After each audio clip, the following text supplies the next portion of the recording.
Hi guys! Welcome back to my channel for tonight's video. Dahil gabi na, samahan niyo ako tumugtog ngayon dito sa corner root lipa. Malapit lang to sa amin. Pero pagdating ko kasi, ipiniprepare pa yung sound system. So habang iniintay ko yun, paganda muna ako pakit dito sa gilid. Char.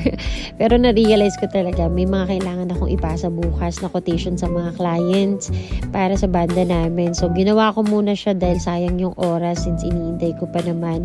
Kaya maraming salamat na po agad sa mga nagpapa-schedule sa grupo namin. Ngayong Burmans, mga gusto magpa-schedule guys, PM lang kayo sa page. Ako yung makakausap nyo doon. And tanong nyo lang lahat ng gusto nyong itanong.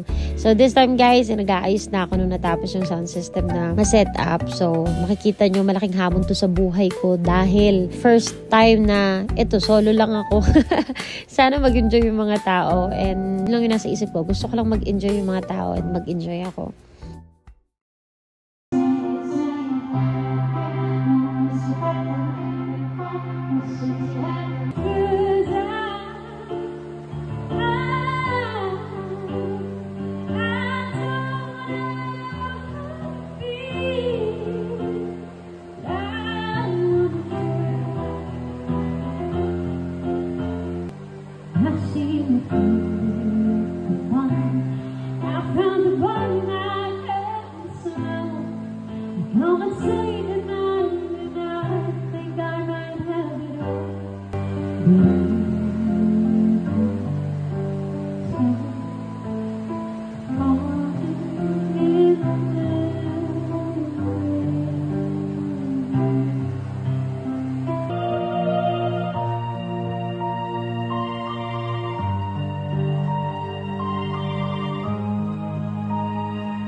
Tapos na tayo. Saya. Ligpit lang tayo. Ang saya. I overcome it.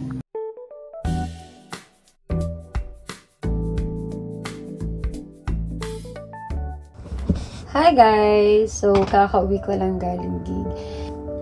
Thank you Lord talaga. Share ko lang sa inyo, this is my first time doing solo.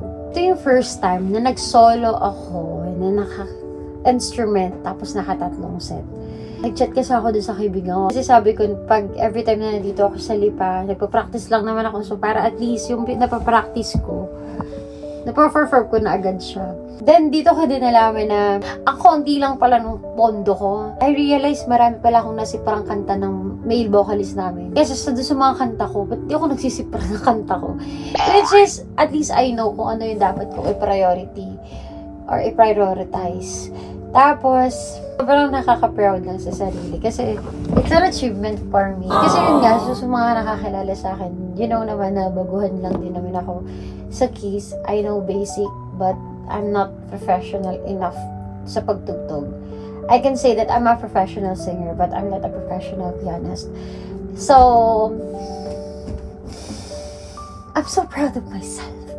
Alam mo yun, kasi ang dami kong nagagawa na first time this year. Medyo may times na sobrang hirap, sobrang nakaka-down.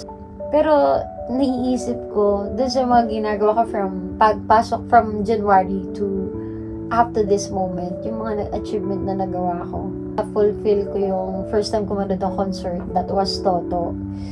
That was my very first time na manood ng concert in live talaga na gumastos ako. Dapat talaga nung una si Lindin yun. Pero dahil nagkaroon ng problema nung time na yun, so yung Toto, hindi ko siya pinalampas. Tapos bumili ako ng keyboard. Naging keyboardista ako ngayong taon, officially. Tapos, this is my first time gig. Wala, parang nakaka-proud lang na may na-achieve ka.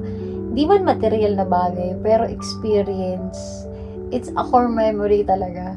Naniniwala at pinanghahawakan ko pa rin yung sinasabi nilang keep going because you might be excited for what's coming next. Yun lang. I hope nag-i-enjoy kayo sa sinashare ko. Till next vlog. Bye-bye.